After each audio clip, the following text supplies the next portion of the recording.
The fork slipped from my fingers and clanged against the china like a gunshot. Across the candlelit table, Mark's eyes flicked up, startled. "Everything okay, babe?"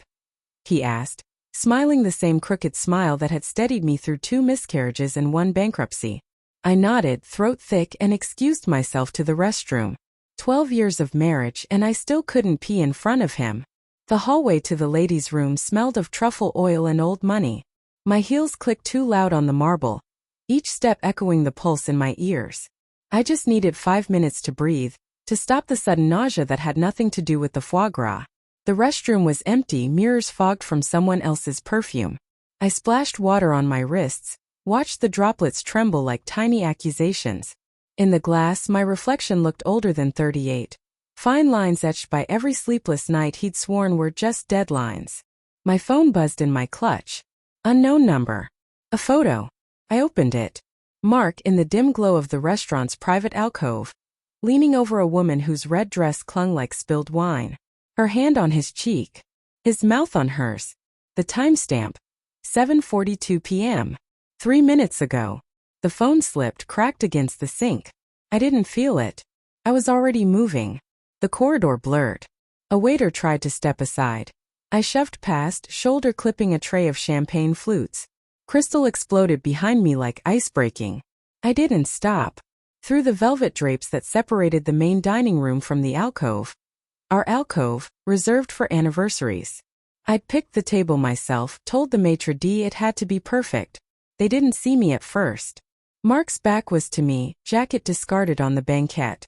The woman, God, she was young, maybe 25, had her fingers threaded through his hair, the way I used to when we made love in the dark.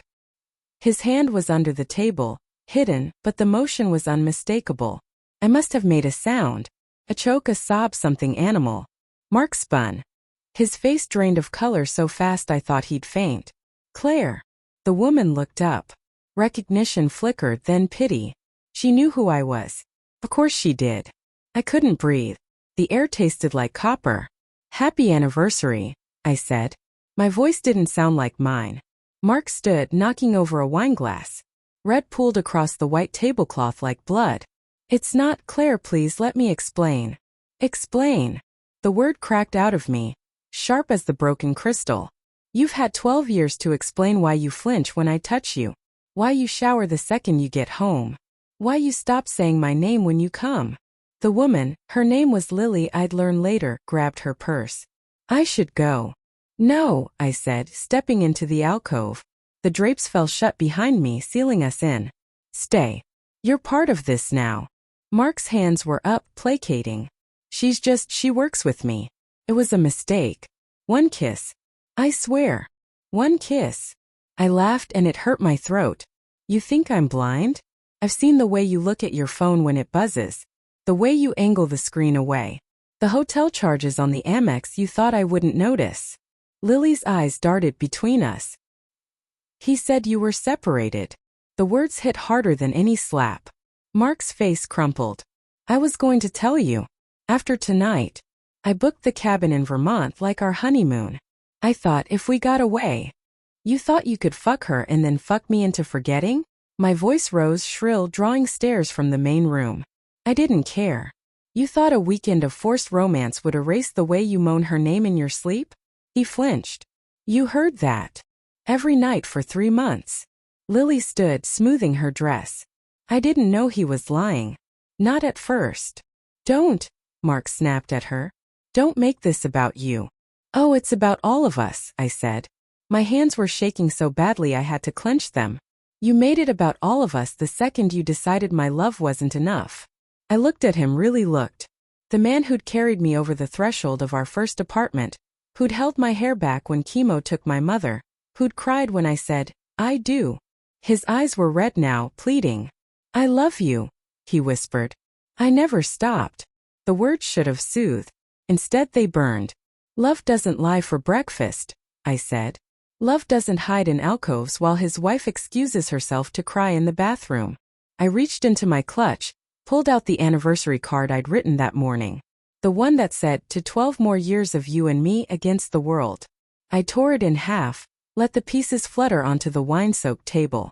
"Claire," he said, stepping forward. I backed away.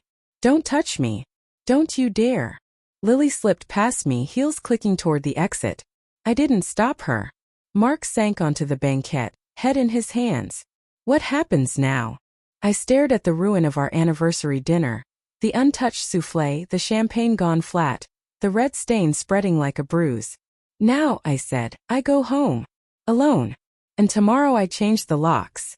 I turned to leave. Behind me he called my name broken. I didn't look back. But as I stepped into the cool night air, my phone buzzed again. Another photo. This one from inside the restaurant taken moments ago. Me standing over them, face twisted in rage. The caption, she knows. Sent from Mark's number.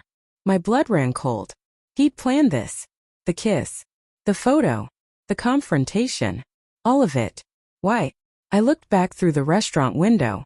Mark was still at the table, but now he was smiling, small, secret, satisfied. The twist hit like a blade between the ribs. He didn't want forgiveness. He wanted out. And he just handed me the perfect villain origin story.